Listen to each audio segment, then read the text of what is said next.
Ladies and gentlemen, boys and girls around the world, it's time to experience the O's on the Original Sports Podcast.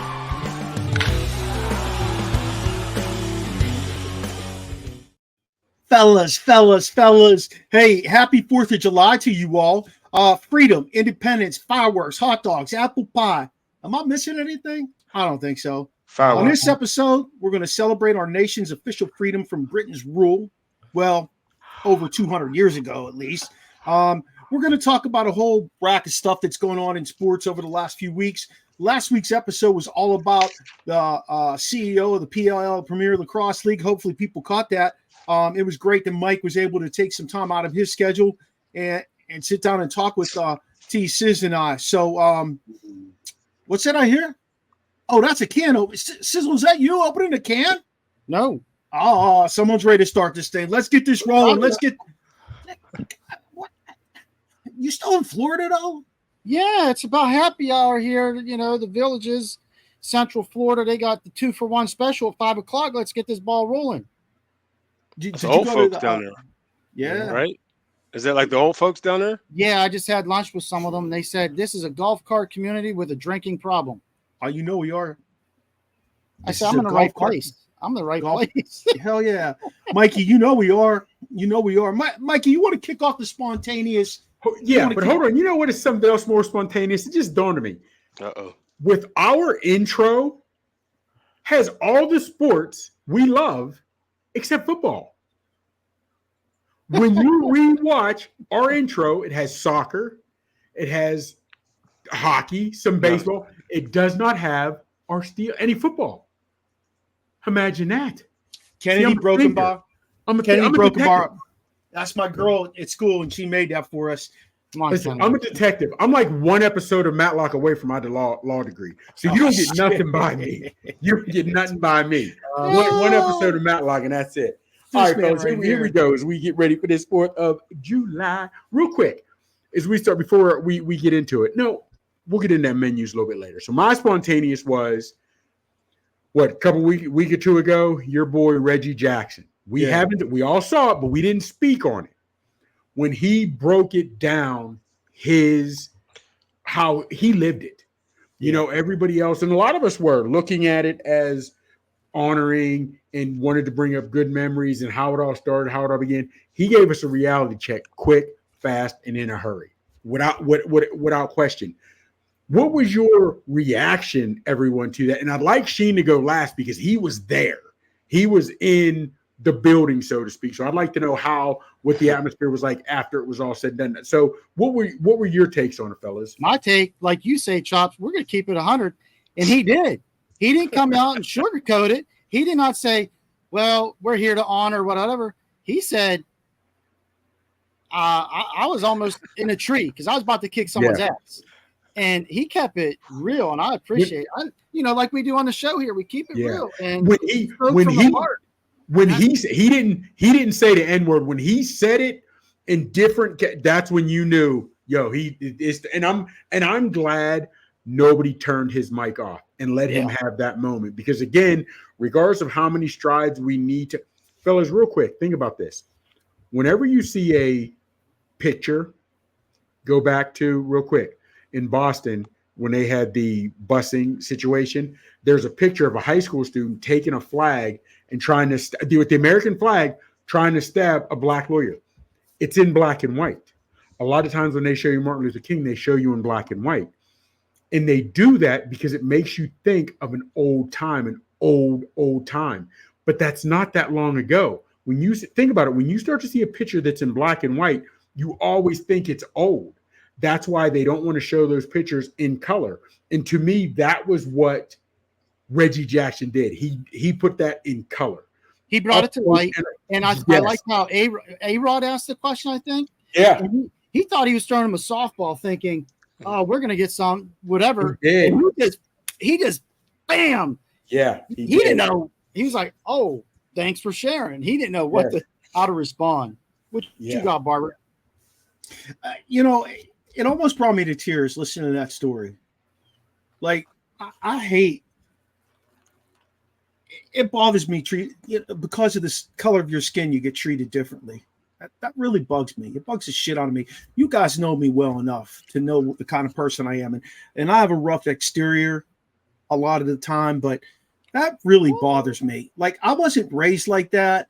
And you know, my grandmother was a kind, loving person. My parents, all my relatives, I wasn't raised like that. And that hurts me to see another human being get treated like garbage.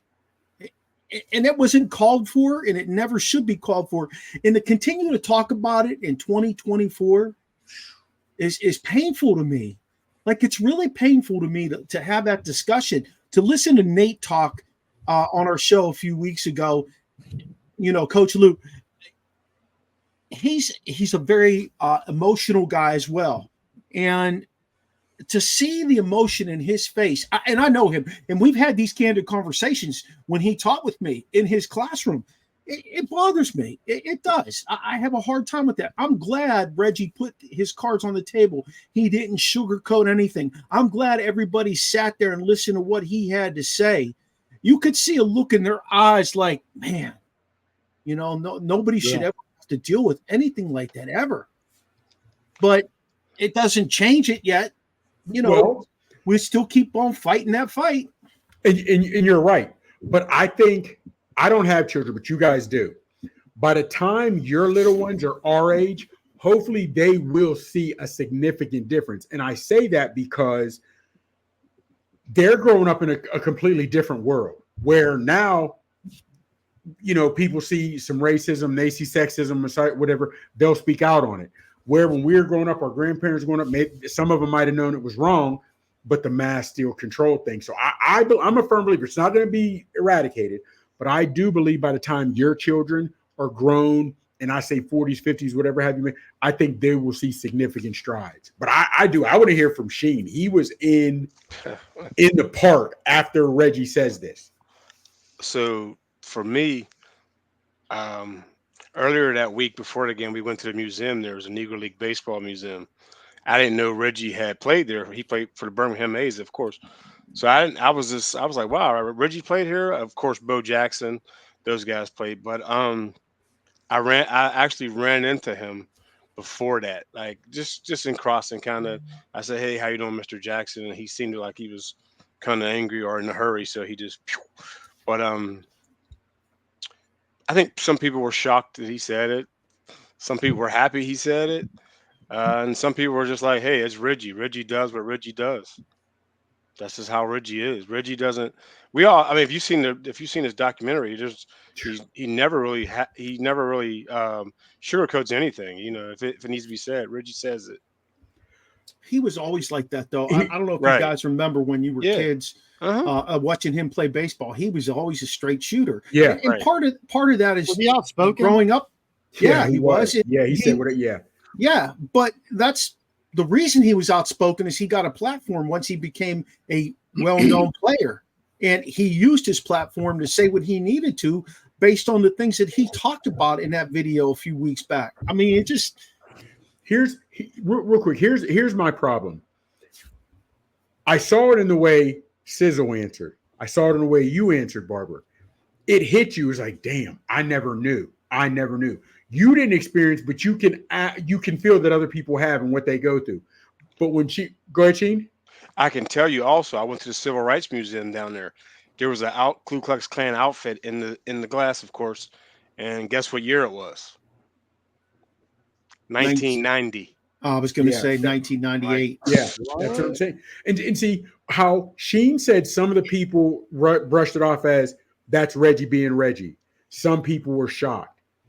That bothers me on the aspect of, again, they weren't listening to the message. Right, yes. You know what I mean? If you want to be shocked that he said he said it, the whole entire he said nigger on TV, be shocked because you expected to hear the N-word, then get past it and realize and listen with he's a pro athlete. One of the best of what he was doing at the time, and they were telling him flat out, you can't eat here. Right. You know what I mean? And it bothers me that people were shocked or put it off as, well, that's just Reggie being Reggie. No, this man was trying to drop history. And the crazy part is, fellas, I don't care what it is. I don't care if you speak to a military veteran, a sports veteran, older. The greatest stories you'll get is from someone who lived in a time that we can't fathom. Even if you speak to someone who played in the 70s Steelers and just some of the stories they could tell you amongst players, fishing trips, what happened in the locker room, shit that we never fathom. And it doesn't even have to be about race and religion or whatever, just some of the stories that players couldn't tell. Now, I love listening at the feet of anyone older because that's a true education right there. It is. I mean, just go back. He said it. I wasn't shocked he said it. I was, like I said, I was glad he brought light to it and appreciated it. I was like, I thought it was powerful. Yeah, it was powerful. Just think back a few years ago. Now we don't know what the real story is, but Mason Rudolph with Myles Garrett and what Myles Garrett said, he said, you know. But I don't know the truth there because I'm not in that locker room. I don't know what the hell goes on there. I find it hard to believe. If Mason said that, and I'm not being a homer or Steeler homer, if Mason said that, and neither Pouncey or any of the O-linemen or any of the other black players checked him in the locker room, because we'd have heard about it. Even when Rupert Cooper Riley said it for the Eagles, he got checked in the Phillies locker room, and that was during the offseason. You know what I mean? Yeah, I'm not saying he didn't say it, but I find it hard to believe he said it right there. I find it hard to believe. That's me. Yeah. But I mean, that's just an example. And if Myles Garrett used his status to cast a dark shadow over racism based on that situation, shame on him. You're right. But think about this. The worst thing you can do is swing a helmet. Seriously, on the field, the worst thing you can do is someone to swing a helmet. You can hurt someone swinging a helmet. So think about this. No matter how much trouble I'm in, if I'm retaliating, if I claim the race card or I claim homophobia, or if a woman were to claim you raped me, whatever have you, that'll change the story from what I did real quick and fast in a hurry. I'm just, again. And I think that's what it was. Yeah, man. That's kind of always the go-to when something like that kind of happens. That's come on, yeah. We do that with our government. When we know something's coming down the road, they throw something else out there that. Yeah. We don't want to get deep into it. What's your Sizzles? What's your real quick? Oh, hey. There's so many I could throw out there, but this was something I thought was really interesting. There's 34 players in NHL history who made it to Stanley Cup at least 5 times and lost 4 of them. And last night, Korri Perry joined that elite club, if you will. He's probably not proud of it, but he was on the Edmonton Oilers. They obviously lost last night.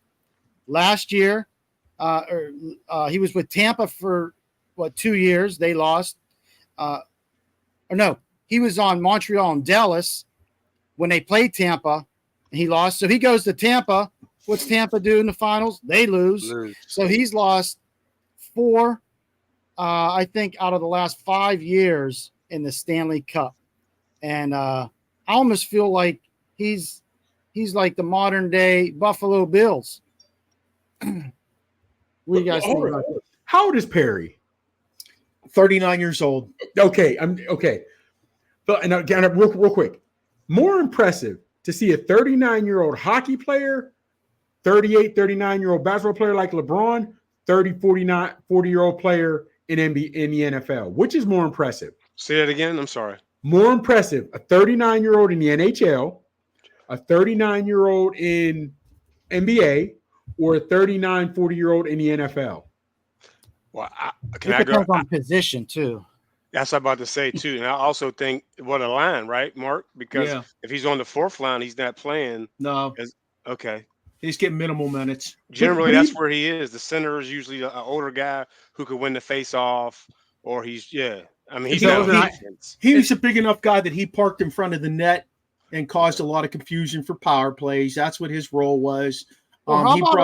He brought veteran leadership into the locker room, experience that you need from a guy who's made that long, deep run, so he can tell those guys, hey, here's what you expect. Here's what happens with this game 7. Here's what's this is what you need to think about. This is where you need to be. His role is bringing a 39-year-old guy on the team isn't always the worst thing, but to expect anything other than what you get out of him in his role is just asking for too much. The average hockey line, is it even a minute or is it less than a minute? How long are they on? It's just about 45 seconds, 30 Okay, to 45. so that's for the young guys. When you're an NBA, you can determine to me, it was more impressive that he's 39 playing hockey. And I say that because once you're on the ice, everybody's fair game to get hit. Everybody can get hit, whatever, and you got to move, whatever have you. Quarterback in the NFL, they protect you. Braun, you can sit out, or I'll just stay away from the ball. I don't have to go in the paint. I thought it was more impressive that he was 39 playing the NHL. Only because, again, even the young guys are still maybe going 45 seconds to a minute on a line. I understand he might not be getting a lot of time, but to me that was most impressive because anybody can catch a body check or a hip check in hockey. You may not get as many as certain, but I thought it was more impressive. Most impressive these days for me is 49 waking up with no kinks and crooks in the back and not sore like I just got beat up over at night in my dreams or something. Yeah, there you go. He's working out, but that is impressive. You know, Chops, there's been guys as old as 42 playing in the NHL. You know, I mean, it's a different. Most guys have a different mentality, and most of those guys are Canadian, and they're raised differently. This is their game. Last night, or the other night when we were watching the finals, a couple of nights ago, a week ago, whatever, T-Sis is putting out there the amount of viewers for the NBA finals, the amount of viewers for the NHL finals. You can't compare those because my question in our text group was, how many people in Canada are watching this shit? Every person in Canada was tuned into that game. That's millions and millions of people. Well, my thing was this. Now, I'd like to know. Well, it's all started out real quick. It started out as what was the question you asked, Barber? You said hockey had the best playoffs. Is that? Yeah, I believe definitely. That's what you said. Right. Now, here's my thing. We all know the best words in sports, Game 7, because that's all or nothing. That's all or nothing. So if it's all or nothing, I love the playoff format in football because it's win or go, or when you go on a loss, you go home. I love March Madness. I don't know if anything beats March Madness, but fellas, overall, man, baseball players in World Series is hard to beat because on any pitch in hockey, you got ebbs and flows. You know, we can feel this little momentum, this, that, whatever, and you can. But man, with any pitch in baseball in the playoffs. And I don't watch much baseball until playoffs. So it's hard for me to say, but I do. That had me think last night. I wasn't so quick to say yes like you and Sheen, but that'd be an interesting. I'd like to put that on our Facebook post, on our post. Let fans vote on that. What do they think? We can do that. Hey, here's the thing about baseball and hockey. Baseball can trot a guy out who pitched the day before just to throw 3 outs if he's the best pitcher on the staff to put it away. In hockey, every guy on that bench is playing every game unless he gets hurt. You know, your top goalie is seeing every shot unless he gets hurt. You're right. And it's physical and it's fast. I mean, if you have not been to a hockey game, whether it's a regular season game or a playoff game or a Game 7, you're missing out. That's all I'm going to say. You're missing out. It's just a different animal. I'm not sure why hockey isn't quite as popular as it could be because we all like fast. We all like physical, right? We all love those things. Honestly, fellas, go. I'm sorry, Mark. Go ahead. I'm sorry. You know, Bettman does a lousy job of marketing the game. ESPN picked them back up last year. They've done a really poor job of putting the games out there and hyping people up to watch the games. I mean, you know, and there was always this philosophy that I heard from people, you know, when we have this discussion, why isn't hockey is popular? Why can't it be as popular as football? Because it brings every element and more speed and more physicality, to be honest. Every guy hits in a hockey game, but not every guy hits in a football game. Okay. But they said it's about the betting thing. They pointed out to me, they said, it's about the betting. How do you bet on hockey?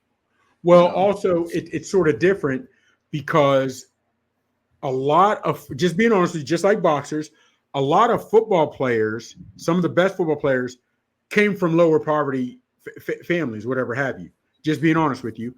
So they couldn't afford to play hockey growing up. Number one. Like baseball. Yeah. You know what I mean? Traveling, whatever have you. Now, years ago, more black people played baseball minorities than are now because they didn't have the traveling teams back then. So they could just go sign up at their local. But just like soccer, hockey, Canada, soccer in other countries, they're not big here in the United States. I don't think just because we didn't play it as kids. And I say even soccer, they're trying to now have a great soccer, and a soccer program. But my thing for hockey is I think it was an expensive sport to play. It really was. It still is. You know what I mean? So, and I think that's why it hasn't grown on. No, and number two, trying to learn it as an adult, offsides, high sticking, different penalties. I think it's a lot for people to learn. I honestly, I think that's why, now Grant Fuhr is what got me in it. So I'm playing hockey and I'm going to the deck and I'm going street hockey. Nobody looked like me playing it. Nobody. I was saying, you guys played deck hockey back in the day? Yeah. Up at the court, the tennis court, Yes. Anywhere there's open space, we played deck hockey. Wow. Yeah, man. A lot of fun. It's interesting you talked about Grant Fuhr because the hockey podcast I was on last week, we talked about minorities in hockey. We talked about Willie O'Ree. We talked about, the LGBTQ plus community in sports. And when I came on the show, because I came on a little bit into what was going on, he asked me first thing, point blank, what minority jumps off the page at you as soon as you think of hockey? And I said, Grant Fuhr. Because we've been doing, now, but see now, like your sons and your children, in a few years, theirs may be because they see him so much now, Subban. You know what I mean? Because he's on a lot. Because Grant Fuhr wasn't on TV as in doing interviews like Subban is, but Grant Fuhr was a hell of a goalie. That's what, you know what I mean? Mark, where is Popeye Jones' son now? Oh, he plays for Nashville, either Nashville or Columbus. I can't remember. He got traded from one to the other. Okay. He was supposed to be pretty good at some point. He's very good defenseman. Okay. Very, very good. Did there are a lot of Popeye Jones. Wow. Yeah, I'm not. Remember, there are a lot of good black athletes playing hockey today. The Penguins have P.O. Joseph. He's a fantastic skater. His brother plays up in Ottawa. I could list 10 guys to you that are fantastic hockey players that are black hockey players. We know about Jackie Robinson and what he had to go through. Could you just imagine, just being honest, fellas, what the first black person ever played hockey? Willie O'Ree. Willie O'Ree. I mean, I just couldn't imagine what he had to go through. But, hit us up with your next one. Yeah, who we got? Sheen, Barber, who we got? Oh, it's me. Mine is all about the hot dog eating contest. I went the 4th of July route, fellas. Who was it? Kobayashi? No. Kobayashi, yeah, man. Yeah, but one of the two. It's either him or Joey Chestnut. They said, no more, man. Joey Chestnut. Yeah, he said, no, you ain't doing it because you're eating somebody else's hot dogs. Yes, but the crazy part is he's with Impossible Meat. That's who it is. It's not even real. But nobody else has signed him. How can you? What do you mean? You're not letting him compete this year? No, not in the hot dog eating contest. Why not? But he and Kobayashi are doing it on their own, just them two. Kobayashi is, I don't know their ages. I think Chestnut is late 30s, mid to late 30s. Don't know how old Kobayashi is, but he's past his prime. Fellas, I don't know. It was a documentary I watched years ago. Crazy Legs Conti, Eater X, The Black Widow. There's all kinds. Wasn't she a pool player though? Well, she is, and there's also a eater, fellas. I know if you were to look at some of their records, one dude Michael Constant, I can't think of his name. He ate like 7 pounds of butter in 3 minutes. Ooh, yes. Some of the records they have in eating is crazy. And would you guys like to attempt, maybe not, of course, Nathan's, even if it was something local, would you like to try the hot dog eating contest? No. I don't like hot dogs like that. 10 minutes. Even if it was chicken tenders. How about chicken wings?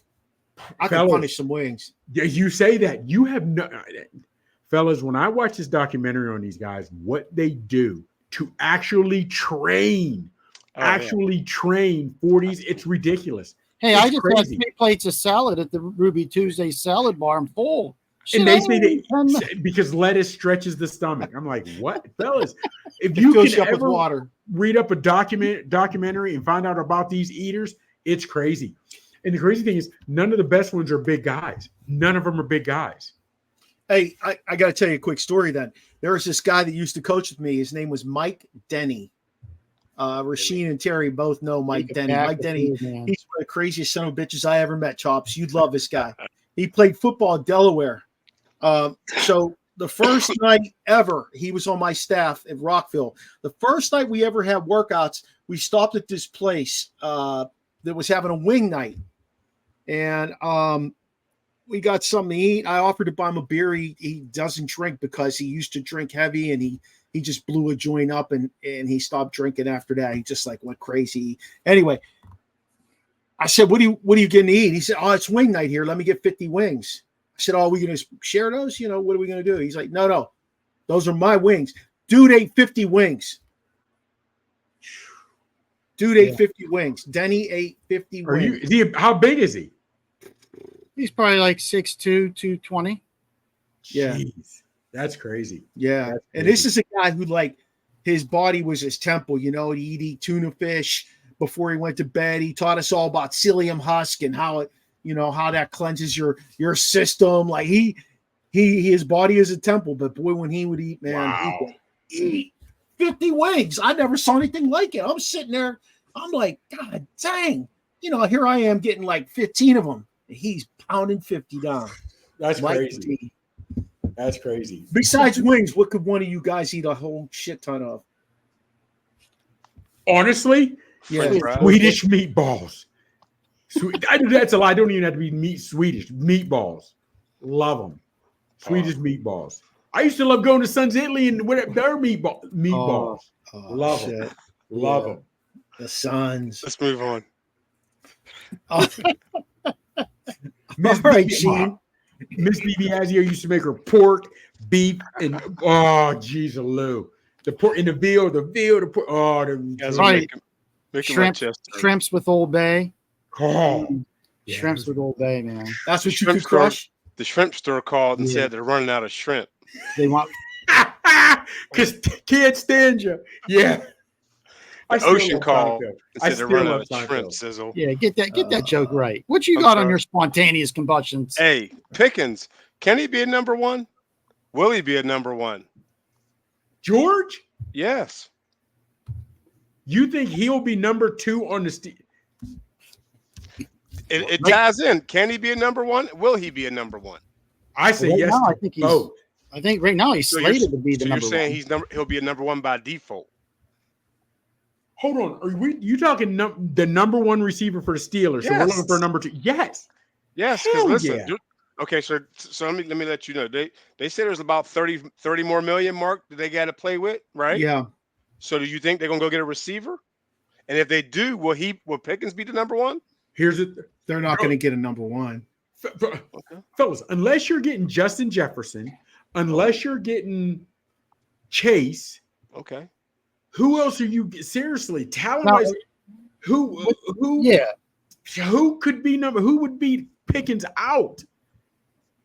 Are you saying also is he capable of being number 1 on the Steelers or capable of being a number 1 in the league like a Justin Jefferson or the likes of those guys who are? Because listen, to me, the number 1 should be able to run tree. Yes or no, Mark? Yeah, I agree 100%. Okay.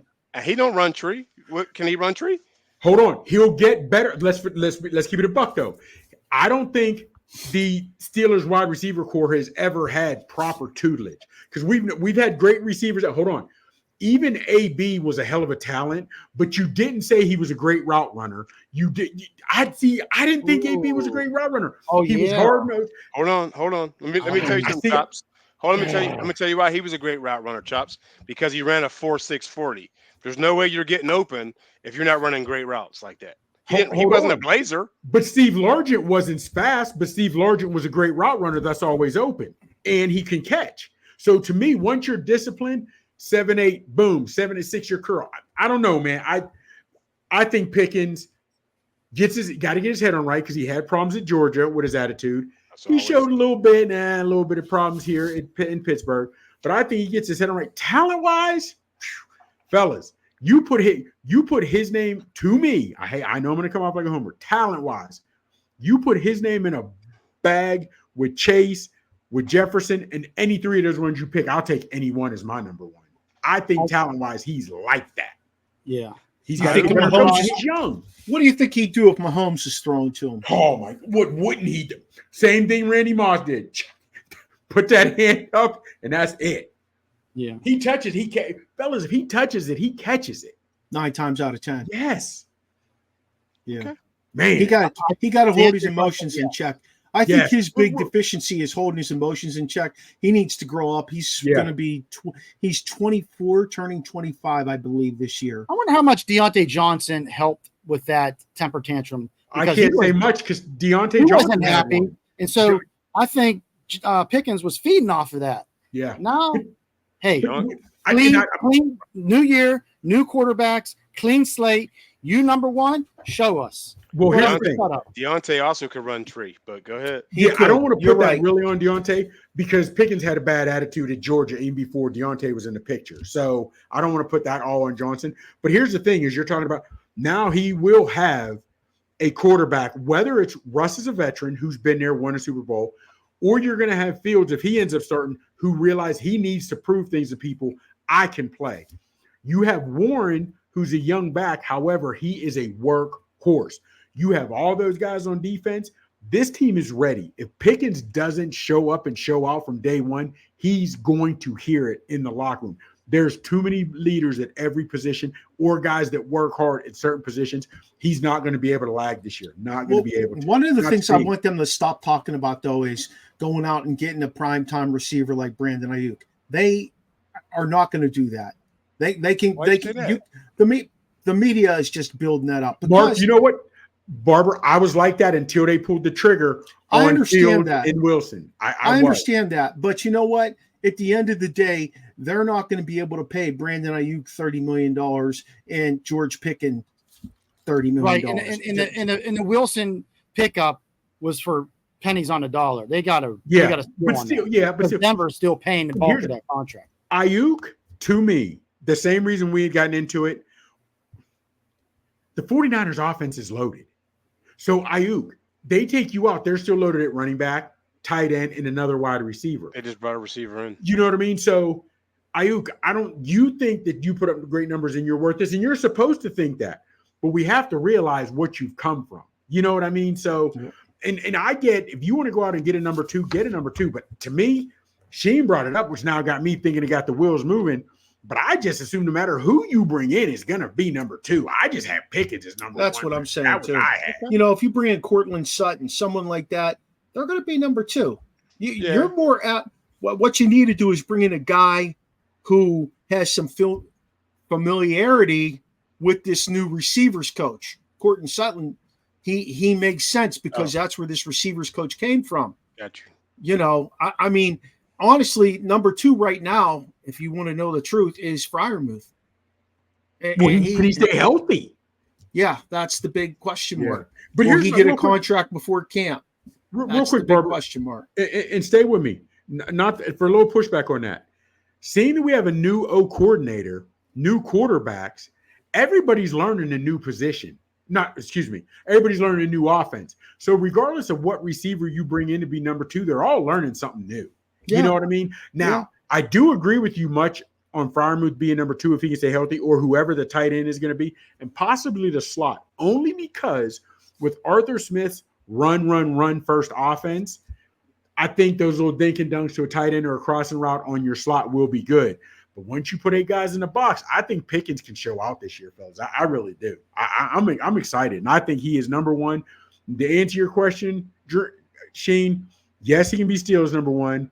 Yes, he should be number one, and he should be a Pro Bowler this year. Pro Bowler, if not a Pro Bowler. All right. Interesting. Hype. Interesting. I'm ready. Fellas, I'm ready. Great spontaneous reaction. But let's keep it rolling. JJ Redick to the Lakers. Was this handpicked by LeBron? Why did this happen? How did this happen? Why is it so hard for the Lakers to get a guy to come in and coach them? They've got talent, right? They're a couple moves away from being, competitive to the degree that they could make a run, right? To go back on the LeBron thing, I think we discussed this as far as bringing in the Hurley or Redick, and then we, with Hurley at Connecticut, everything runs through Hurley. You know what I mean? Now, Yep. if he'd went to the NBA, it'd have went GM, LeBron, and then maybe him. So I'm saying, I think LeBron did this. Oh, without question, Braun's had 9 different coaches. Just to keep it a buck, he's 9 different coaches. No coach has lasted more than 3 seasons with the Lakers since Phil Jackson. And also with me, what I'm looking at with with Redick, from the jump, I expected him to get it. Even before I thought they used Hurley as a smokescreen. And I say that because Hurley was king. Not Hurley. Hurley was king at UConn. Had a chance to go through a three-peat. Could do whatever he wanted on the campus. Why would you leave and go to LA? I thought that was a smokescreen from the beginning. And the way they had JJ and Braun talking about Ham on their podcast, and he gets Ham fired. Ham won a chance, or took you to the Western Conference Finals last year and took you to the playoffs this year with a roster, Braun, you drew up. Let's not to mention AD, that cat is as soft as medicated cotton. He can't stay healthy for shit. Just for keeping it real. You know what I mean? So they're dangling him. You know that, right? Yeah. They're dangling him. Yes. JJ Redick, you know the X's and O's, and you speak it well. You have a lifetime in the NBA and watch you guys. I get that. Being on the sideline and coaching is different. I wish the man success and well, but they hired another coach so well, and he has that title, but that's Braun's team. To me, it's time for LeBron to walk away. I bet. Look here, man. I know he had a great season. I get it, but I think it's, like when you get this kind of power as a player, where you can pick your team, where you can pick your coach, you're doing nothing but you can pick your son. Yeah, exactly. Hey, you're pacifying yourself. I just saw this. The Celtics, out of spite, would pick Bronny just to hold him, and then use him as leverage to get him traded to wherever LeBron wants him to go. They've got a strong team. Here's my thing, real quick, fellas.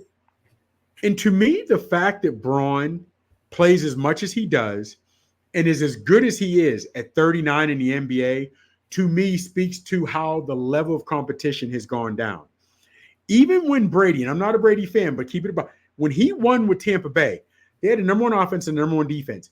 He didn't have to carry that team on his back. He just didn't mess up. Braun is still carrying the Lakers at 39. That shows you, to me, the level of competition is going down. What other sport is a 39-year-old dominating like that? I'd have to counter that, Chops, though. Okay. And I agree. These guys are elite, and they're up in age. But you're saying the competition went down, where I'm seeing a different perspective where you can't touch the quarterback. You in NBA, you can take 5 steps. You don't play defense. You're right. Backing off here defensively. You're right. You couldn't touch the quarterback, but let's not forget. Again, I'm not a Brady fan, but nobody gets rid of the ball faster than he does. Nobody. So I'll give Brady when Brady comes out, he's too set. So Brady, I understand he's a robot, but they designed the offense, whatever it was, to where Brady didn't hold the ball long. But Braun is having to play offense and defense, both sides of the ball, playing 30, 35 minutes a game, 38 minutes before, and he's still dominating. And then he takes a couple weeks off. That to me, fellas, is just here's where I lost my faith in the NBA. And only this year did I regain some with the finals. These guys I'm taking the night off. I'm not playing tonight. I'm gonna sit this out. People pay big freaking money to go to NBA games, much more than they pay to go to almost any other sport. And these guys are like, I don't feel like playing tonight. I need to rest. That's bullshit. Yeah, that's complete bullshit. Rabbit hole here. And speaking of paying big money, 5 years, $225 million for Scotty Barnes rookie contract extension. Is he putting up the numbers to get that? Who's that? For Toronto. Oh, sorry. Exactly. I don't know that guy. Yeah, exactly. Well, I mean, even Lawrence, when he signed, 2 weeks ago or whatever, Trevor Lawrence making that much. I mean, yeah. He's a I know what I think. Have any of you seen, how do you applaud the man for getting it? If you're the front office of Jacksonville, do you believe he's worth that? Obviously, or they wouldn't have paid him. No, not them. They do. Do you? Like, if I'm the front office of Jacksonville. You see, Well, I'm gonna tell you this much: if I'm the front office of Jacksonville, my offense is different than what the hell they're running. I'm not bringing in Myers. I'm bringing in a guy that he can work with right out of the gates to make him productive. I'm bringing in a backup quarterback that's going to help him grow as a superstar because he's getting money right now from what he did at Clemson. Still, yeah. Well, that's what he's getting money from.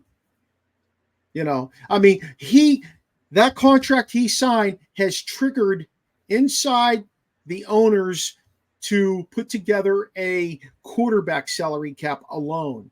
Sheesh. Outside of your other salary cap, just a quarterback salary cap, because they feel like that's a rabbit hole that's coming down the pike here where, you know, these guys are Lamar Jackson, the guy we're talking about, Deshaun Watson. I mean, these guys are making 40, 50 million bucks. You can't pay anybody else on that team. Well, you're paying those guys that kind of money. You can't. Stinks. Fellas, do you realize he went to another team? He is in Stafford. Stafford was the first $100 million quarterback to win a Super Bowl. Then now, we're staying with his team. Now you have Mahomes. But I don't understand why GMs don't realize you're paying quarterbacks these great, huge, outrageous salaries because they lead the team. But start looking at the quarterbacks that have signed $100 million deals. They're not winning chips. They're not winning rings. So to me, that further proves football is the ultimate team sport. But why isn't someone being able to sit there and say, if you do all this analytics and you're studying, we're paying our quarterbacks a great amount, but we all know defense wins championships. Hell, that's what we saw. To me, that's what helped the Panthers win. Their defense. The Panthers' defense against the Oilers. That's, to me, what helped them win the other night. You know what I'm saying? So, well, I just don't get it. So let's get into that. We had the Stanley Cup in last week, and Rasheen and I kind of friendly fired back and forth. The deal with that is this. The Panthers play like a team. They don't lean on one particular guy to score 130, 140, 150 points and a second guy to score over 100 points. The Panthers play like a team. They play what's called a 200-foot game, essentially. The defensemen don't go over the blue line unless there's a surefire winger who's going to come back and recover for them and play defense. And that's what's the difference between Florida and Edmonton. And until they're superstars who are fantastic hockey players, until they start getting the guys to play that 200-foot game, it makes it really difficult for a team like Edmonton who leans on those couple of guys to win the Stanley Cup. It just does. I mean, there's no other way of looking at it. Yeah. Back in the day, and Rasheen threw Lemieux's name out at me. When Lemieux played back in the day and he got to the playoffs, maybe not so much in regular season. I see what you mean by that. But when Lemieux got to the playoffs, man, he was a 200-foot player. He played both ends of the height. He would go down in the corner, get the puck, help out his defenseman. You only got 5 guys on the ice at either end. Everybody has got to play in order for it to be successful. So, okay, you're right. He would go get the puck, but he didn't. I don't remember Lemieux being grimy with it. I don't remember Gretzky being grimy when it comes to playing defense and getting in there. They didn't have to. And that, yeah, you're right. There you go. In that defense, that's what I was going to say. They didn't have to be. And fellas, and it is a different time now.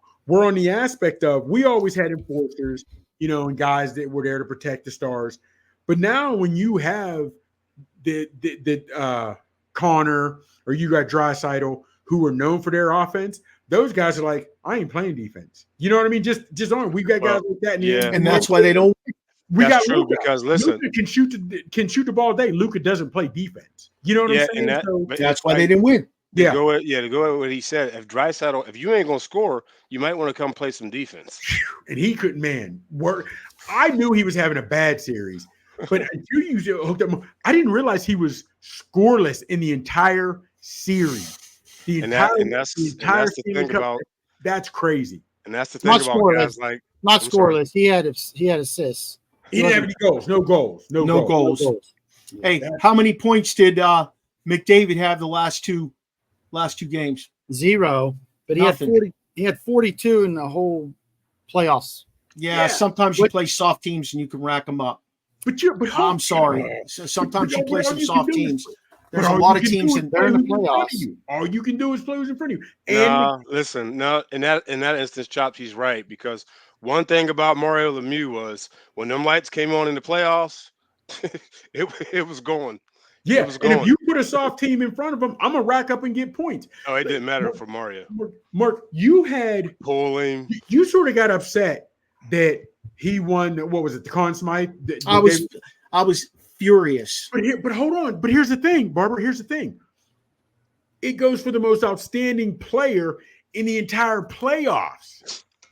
And when you think about it, what Gretzky twice and Lemieux are the only guys who had more points than him in an entire series. Fellas, Gretzky and Lemieux, that's Mount Rushmore of hockey. How do you give it to anybody else? I know we'd like to see it for someone on a winning team, but if you go the entire series, I know we played some tough teams, but let's go back to what Rasheem was saying, though. Let's take a small step back. You got it. Rasheem was talking about how when the lights went on, nothing was slowing Mario down. Okay, those guys played during a time that you would get grabbed, punched, pulled in open ice, and there were no penalties. McDavid's not dealing with that. He does not deal with that. No, he doesn't put himself in a situation to get hit, let alone get grabbed or pulled down. I mean, it's insane. But that's the area. I think he's a very, very talented young man. Okay, he's 27 years old. Sorry, go. I was going to say, I think he's a very talented young man. He's 27 years old. He's done amazing things on the offensive side of it. But before he figures out how he's going to get a cup, he needs to learn to play both ends of the ice in order to produce for other people. Hockey is a team game, my man. It's a team game. It is between hockey and football. He's not putting himself. You're saying he's not putting himself in that position to challenge himself. Is that like Rasheem's favorite running back, Franco Harris, just run out of bounds? Like when running backs just run out of bounds? You're saying they're not. They're not sticking their nose in. They're not grinding. They're not getting that extra yard. Barbara, let me ask you this. Say Draisaitl has 2 goals yesterday. He didn't score a goal all series. But say he has a goal in the final, in game 7. Say he has 2. Now they win the series. You forget that he didn't score anything else. You study the game, but do you think their lack of defense or their lack of playing the defense comes into play had they won the cup? Because if he'd have gotten any help, and even games 1 through 3, it might be a different story. But Draisaitl he wasn't even there. If he can get at least 2 goals, 3 goals somewhere in the series, that changes everything. Where's Nugent Hopkins? What's that? I'm sorry. Where's Nugent Hopkins? He was a #1 overall pick. Hopkins. Where was he? He was But that's what I'm saying. If these guys show up, do you still question the lack of defense that Edmonton played or those two guys played? I think Edmonton's system. I think their system needs to be changed. And until they change their system, that they have guys that are going to play the length of the ice and create. If you listen to the announcers, I don't remember which one it was. It might have been Subban. It might have been Messier. I can't remember. This is the 2nd or 3rd game. I watched this. This is a lot of Stanley Cup I watched. I usually shut it out because I'm so disappointed in Pittsburgh. But anyway, One of those guys actually said the reason Florida was dominating at the time was because they were playing defense to create offense. They didn't care about generating shots, doing things like that. What they did was they played hardcore defense. If you watch McDavid last night, everywhere he went, somebody was on him. Somebody was on him. He wasn't getting passes and able to go nilly-willy. And if he spun away from one guy, there was another guy who stepped up. That just goes to show you the level of the rest of their team. But fellas, okay. Did Florida have anyone on their roster that was talented as McDavid or Draisaitl? Barkov. Yeah, Barkov. Oh, okay. So they have one. Kachuk. You think? Kachuk's a hell of a player. Yeah, he's a hell of a player. He's a hell of a player. People don't like him because he's gritty. He's gritty as hell. That's what I'm saying. But he's a hell of a player. They're not. Those guys are not looked at, to me, and I'm not the hardcore fan that you guys are. But when you're talking about Draisaitl and McDavid, they're given the score, they're the big time athlete type vibe, to where there are certain players in any sport, when he's grimy, he's got to work. Hines Ward was considered grimy. He had to work for it. He had to go get it. But you had other receivers like your Randy Mosses or whomever, they weren't considered that because they were just such better athletes. Florida was grimy, and they played as a team. To me, they weren't looked at as athletic as Edmonton. And when you have guys that are athletic and then looked at as athletic, they're not playing defense. They're not sticking their nose in there. Not always. No, that's why they didn't win. You're right. But that's why they weren't skating around with the cup. Unlike most other sports, every player on that ice has got to play, pretty much the forwards have got to play both ends of the ice. If they don't play both ends of the ice, you put yourself at a disadvantage. You really do. Yeah. I mean, I've been watching hockey since I was 5 years old, and I've seen an evolution of hockey. As I'm like talking today, Rasheen and I were talking about Sidney Crosby today. Sidney Crosby had 41 goals this year at 36 years old. And he generated a lot of goals because he is a 200-foot player still. If somebody gets behind him and is on a 3-on-2 break, he's busted his ass to get up there and put his body out in front of that puck so that they do not score. I think and that's what it takes. Hockey and basketball are very similar in regards to what you're saying. You got that man advantage. You cannot hide anybody on the ice or on the court. Baseball, put his ass in right field. Football, put him on the line or somewhere, he's going to get smoked. But you can hide guys in those two sports to me. Because there's many more players. Because there's more. Exactly. 5-on-5, you go down one guy, you got that advantage. It's a lot easier to pick up a score. Hey, that was good discussion, fellas. I appreciate you letting me talk about hockey. I love hockey. You do. You know how much I love hockey. I've taken a fancy to it. My uncle used to take me, my dad, my other uncle, my Uncle Nino used to take us every year from the time I was a little kid, 5, 6, 7 years old, something like that. He'd take us to a Penguins game because his family on his wife's side owned a car dealership, Ravati's Automobiles, and they had tickets, and he would take us. And from there, then when I got to high school, we used to go down to the Civic Arena. We'd sit 5 rows up for $15, and it wasn't anything back then. But start doing that. Start asking people, do you watch hockey? If they say no, ask them why. I bet you most people don't know the rules. It is fast, but I think if they started to know the rules a little more, they would understand it. It's a rules thing. Start watching. I just don't think they understand it. And they can't follow the puck. Yeah. Do you remember back at was it 20 years ago? They started putting that stupid purple thing on there. Yeah. That was more confusing than actually just letting us watch the game. Get that purple stuff out of there. All right, fellas, let me ask you this real quick. And Mark had hit on it when we first started. What is on your 4th of July menu?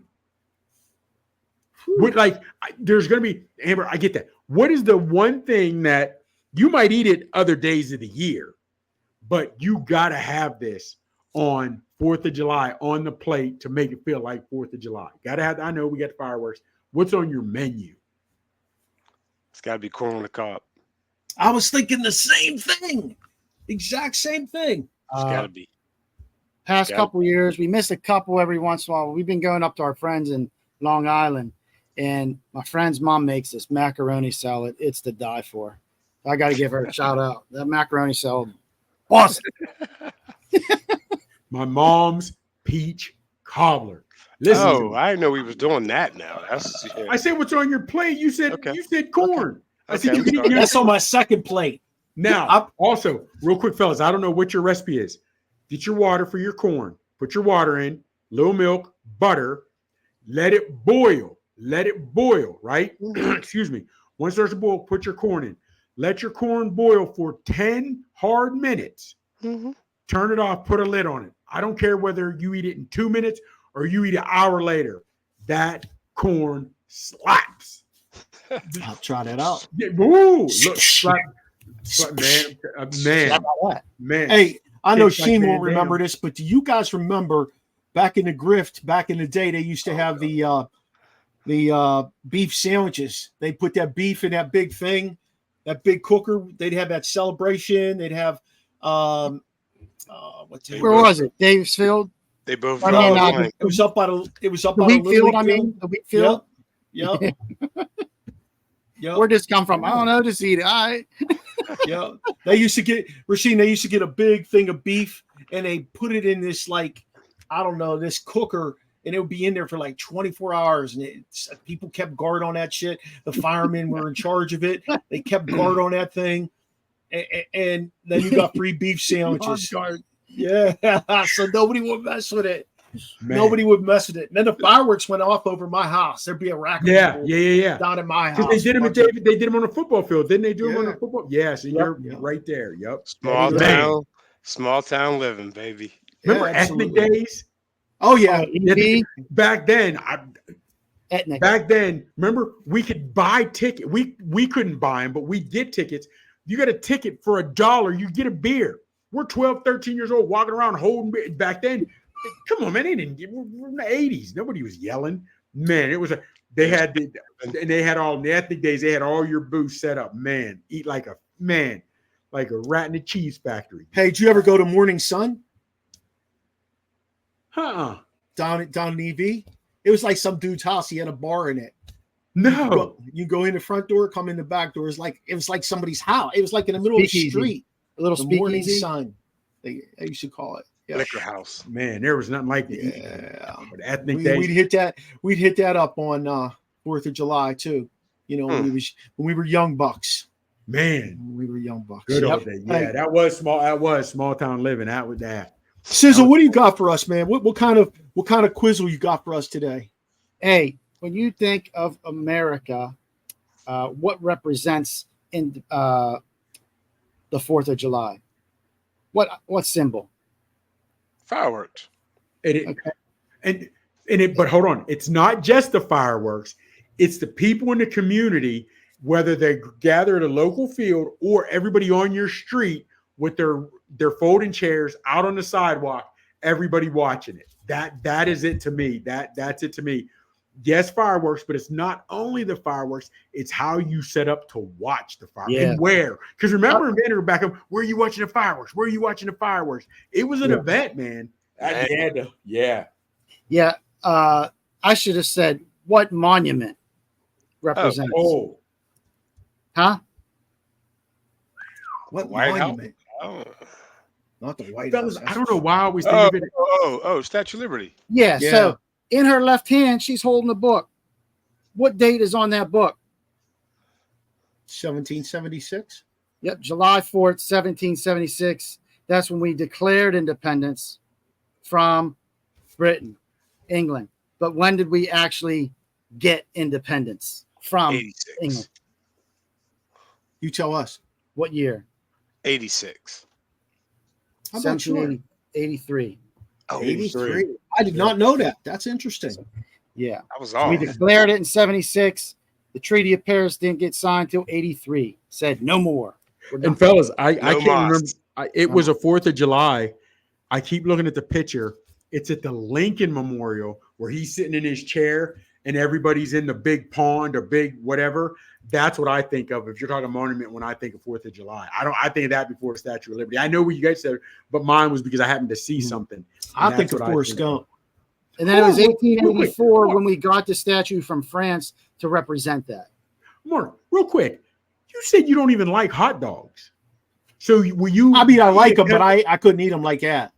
Will you eat a customary one though on 4th of July? He likes the glizzies. Oh yeah. Oh no, I'll eat them for barbecue and stuff.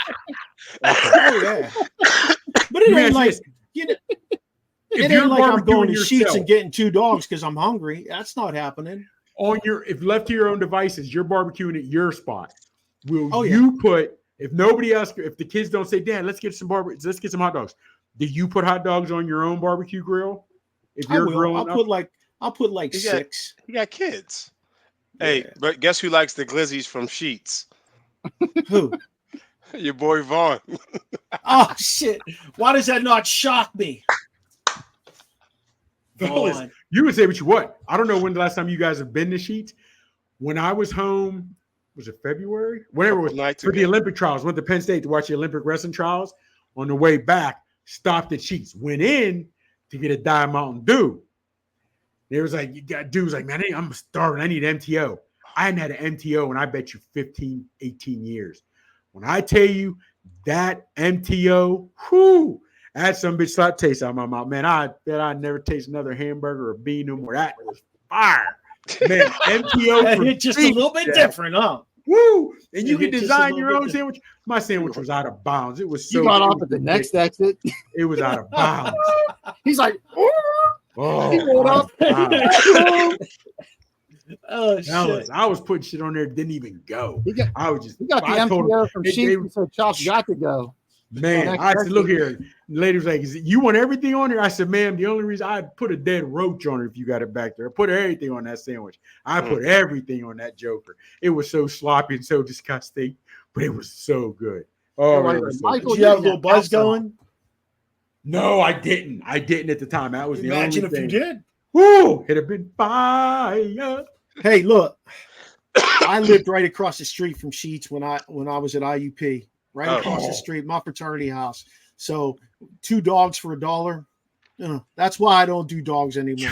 I had too many dogs. My brother, he played football at IUP. The best thing was going to IUP when they scored 30 and they'd say it's a hot dog night in Indiana. They give away a free hot dog and they were killing. That's the year they went to championship. But also, which Mark remember, the 9th Street Deli. Oh, yeah. They had whew. Yep. Now it was like eating royalty those nights because it was a little bit expensive for college students, but it was well worth it. Oh, hell yeah. Well worth it. Hell yeah. Yeah, fellas, it was a good time. Hey, Weave, you got a question for us today? Yeah. Hey, what is your favorite summer song? Summer song. Oh, mine's Will Smith.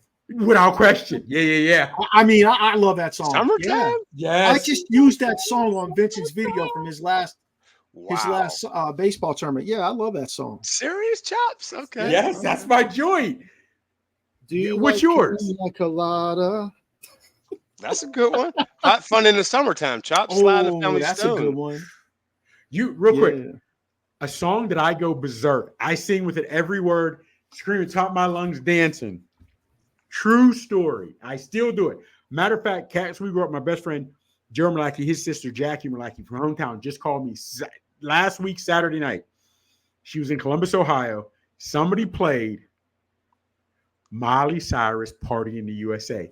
That is my jam. If that comes on right now, I'm screaming. I'm screaming. That's my joint, dog. Miley Cyrus. That's my joint. Show up, please. And on that note, let's share out our social media and call it a day on our 4th of July show. Sheen, let's start with you. Go ahead now. Sheen Hill everywhere. Facebook, Instagram. Yeah. 1T Youngie. Oh my God. Look at Chops. So 1T Youngie. Chops, break it down for us. Come on, you know me on my government name on the Facebook, Michael Gregory Mills. You can find me on the gram, Big Chop 79. You can find me on Twitter, Izzy on the Twizzies at The Real Big Chops. Holla at ya boy. Hey, check us out on our website, podpage.com, Original Sports Podcast with Mark Maradei. You can also find us on Facebook, Twitter, and TikTok at Original Sports Podcast. We're on Snapchat. We're on Instagram. Obviously, we got a YouTube channel that rolls hard. A shout out to our sponsors, Let's Talk Sports Network, Sideline Sports Net, Elite Sports and Entertainment Network. Peak One Sports is our newest network that we have been picked up by, along with Manning Media, you guys. So we've got a whole rack of stuff going on. Check us out on Tuesday nights. Our Roku show is on from 9 to 10 on ESEN. Feel free to email us at originalsportspodcast@gmail.com. Shout out to Steve Medley, who does our voice intro, Charlie Hodgson, our music guy for our intro and outro. Join us next week when we talk to Michael Vrasic from Callaway Golf.